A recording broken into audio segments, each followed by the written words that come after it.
thing as well. So I'd like to welcome my first guest here who comes in every Friday to talk about the Hot or Not list. We've got Russ Moore in the house. Russ Moore, thanks for coming in. Kate, what's going on? You're an old pro at this by now. That's right. So you're trying to make this fast so you can go watch the URI game? Is that the... Yeah, watch the last few minutes, absolutely. So let's start with basketball, because you had a couple of basketball mentions on the hot list. Best time of the year. It's like Christmas. Is it better than Christmas? Yes. But in your estimation? Yes. That was an easy one. The Love March. So you had Coach Cooley on the hot list? I did, yes. I did have him on the hot list. I mean, last night was a little bit of a major disappointment, actually, but it doesn't change the fact that it still looks like PC is going to be in the NCAA tournament. Almost every expert still has them in. It's a year where they were expected to be, at best, mediocre, and they're better than that. So I think the fact that we're looking at the fourth consecutive year of Providence College getting into the NCAA tournament when, I mean, I don't think that's never been done before, I don't think. So I think that's a major accomplishment for Coach Cooley, and I don't think we should be surprised if some other major programs come knocking and asking him to, trying to woo him, trying to take him away from us. Trying to woo Coach Cooley. I don't think they'll be able to do it, but I think they're going to try. So do you think after yesterday's loss, problems at the free throw line, problems with turnovers, do you think they can turn it around? Yes. Yes, I do. I think that the loss could actually help them because it'll show them what they need to correct when they do get into the NCAA tournament. Absolutely. Okay, so we'll keep an eye on that. Let's talk about a few other mentions on the hot list this week. Now you have Matt Fechtow, former congressional candidate and frequent contributor at Go Local. Why did you have him on the hot list? Absolutely. You know, like almost everyone else, I don't always agree with Matt on every issue. I agree with him on some things not so much. However, Matt was accepted, I just found out this week that he was accepted into the Harvard Kennedy School of Government, and I think that's a major accomplishment, and I think it's I think it deserves some recognition, and I think it's like a nice thing for Rhode Island to have someone like him who's kind of a well-known guy go to such a prestigious program. Now, he got into the K School, he got into UC Berkeley, King's College. I'm looking at your list here in London. And as you said folks might not always agree. He writes, very frequent columns for us, but, has his choice of places to go. And a military member. And he's got, he's got military service there, honorable service, so... I mean, come on, who doesn't like that? So we'll see what happens where he decides to go to school. He'll hopefully still continue to write for Go Local. Fingers crossed. And then, perhaps a foray back into politics when he gets out of school. Certainly wouldn't be surprised. He's going to learn a thing or two. So again, as you said, folks might not always agree with Matt, but apparently his debate and rhetoric skill was enough to land some spots in some top schools. So good luck to Matt. Absolutely. Another person we're wishing good luck to, Johnny Gates. Yeah, I like it. Yeah, Johnny Gates, kind of a rock and roll, edgy guy. He's going on The Voice. He's going to be on Team Gwen Stefani. Yes. So she knows a thing or two about rock music, and I think he's going to represent Rhode Island well. I think we're going to be proud. I think he's going to go far in this. What do you think?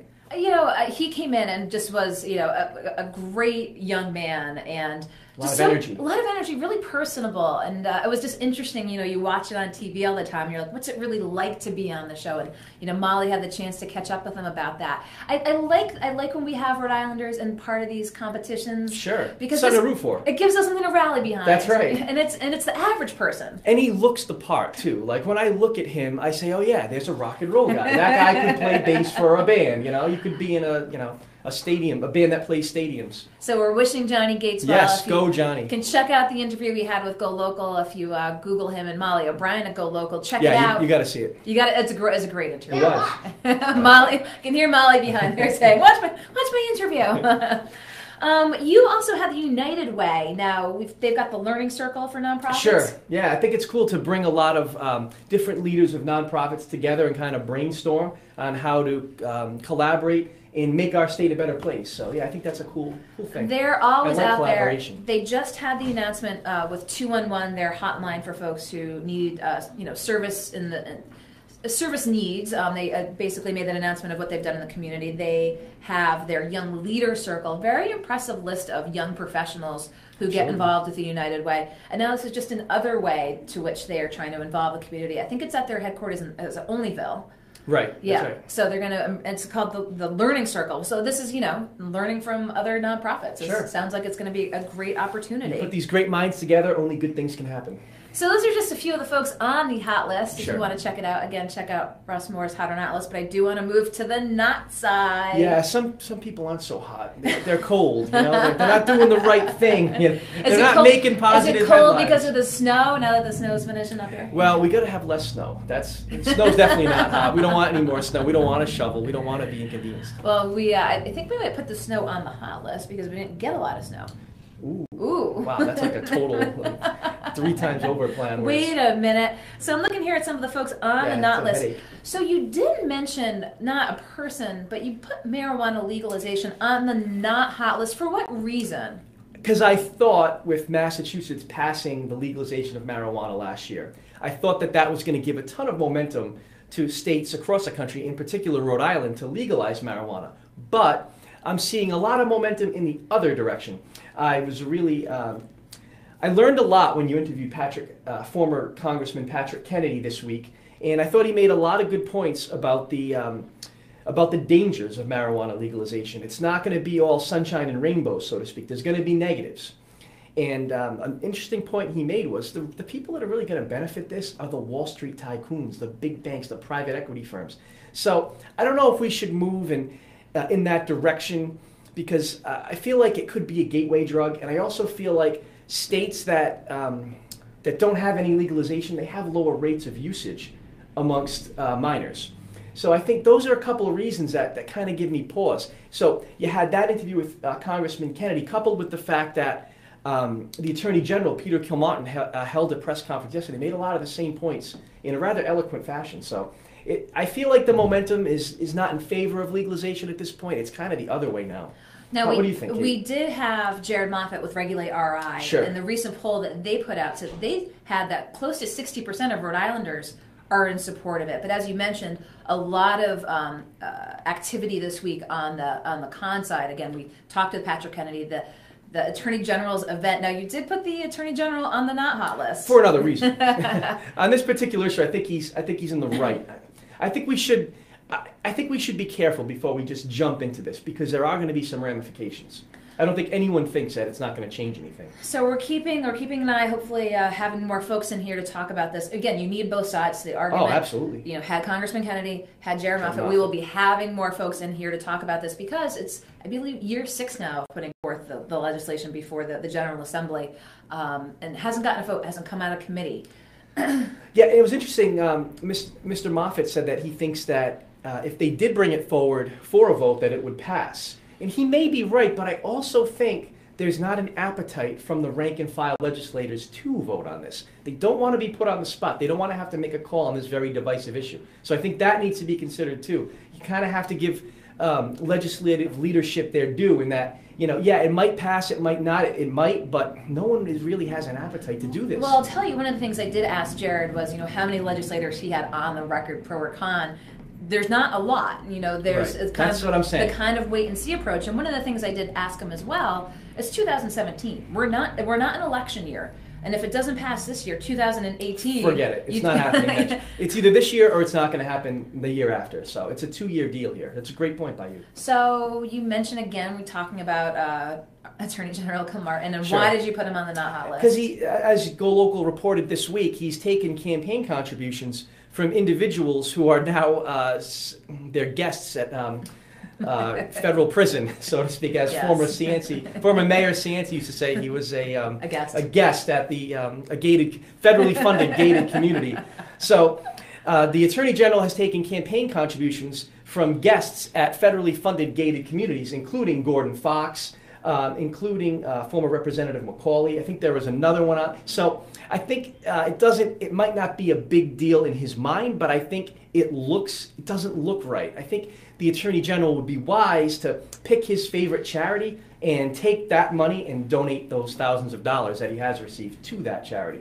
Now, did you see what happened at the press conference when Bill Rappley tried to ask the question about 38 studios? Yes, he was not interested. What do you have to say to that? If you're a member of the press, this happens to me all the time. You're trying to get answers on something you're not getting answers to. So you go to a press conference where an elected official is. Do you think that was the way it should have been handled? No, we're, again, talking about Bill Rappley, the reporter, asking, again, 38 Studios-related questions at the Attorney General's event, specifically against marijuana. Sure. The Attorney General's argument is we're not here to talk about that. We're here to talk about the dangers of marijuana legalization. We're not here to talk about 38 studios. But Mr. Rappley's argument was, yeah, we've already talked about that. Now let's talk about another important issue since I've got you here. And again, I'm a reporter, so I do side with Mr. Rappley on this one. Again, I like the Attorney General. I think he's a nice guy. I agree with him on a lot of issues.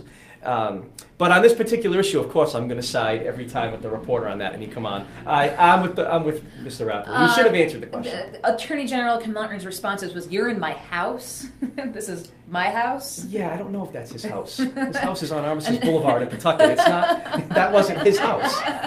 Bill Rappley's response was, it's the people's house. It's the taxpayers' house.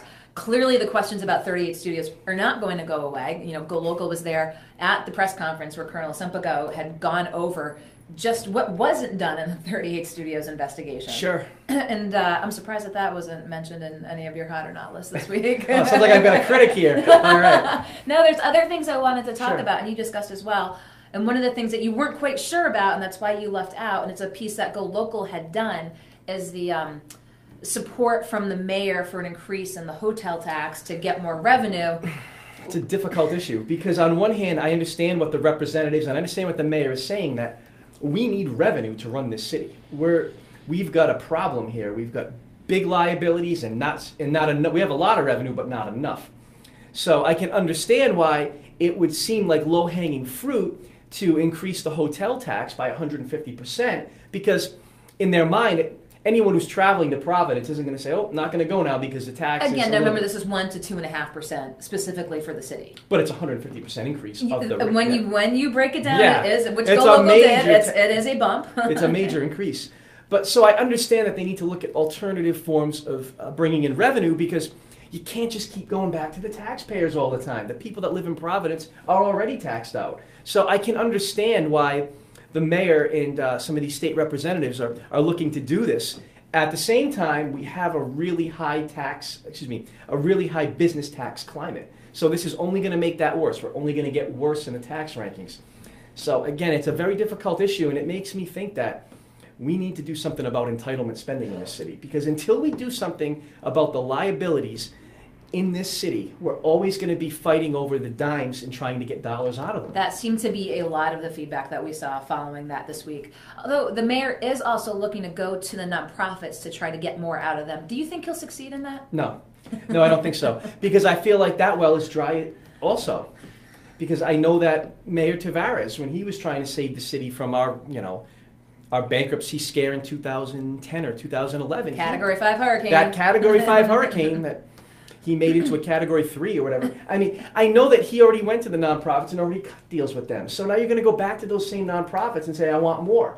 And the nonprofits are going to say, "No, we already had this discussion. What's to stop you from doing this now and then doing it again in a couple of years?" This incrementalism. So I don't think he's going to be successful. He may get a smidge or a slither of what he needs, but taxing the nonprofits is not going to save us. That's not the way out. Unfortunately, I wish it was that easy. Everyone wants an easy solution, but unfortunately in Providence, it doesn't look like there's going to be an easy solution. No, I know more of that plan is supposed to be unveiled again next week. We'll be keeping an eye on that and seeing who's hot or not, especially after the basketball weekend this weekend. I know you want to catch the end of that URI game. Yeah, I'm hoping for Rhode Island schools to be hot. We want to be hot this year. Well, it gave us a lot of good basketball to watch and hopefully more to come. So, absolutely. Russ Moore, appreciate it.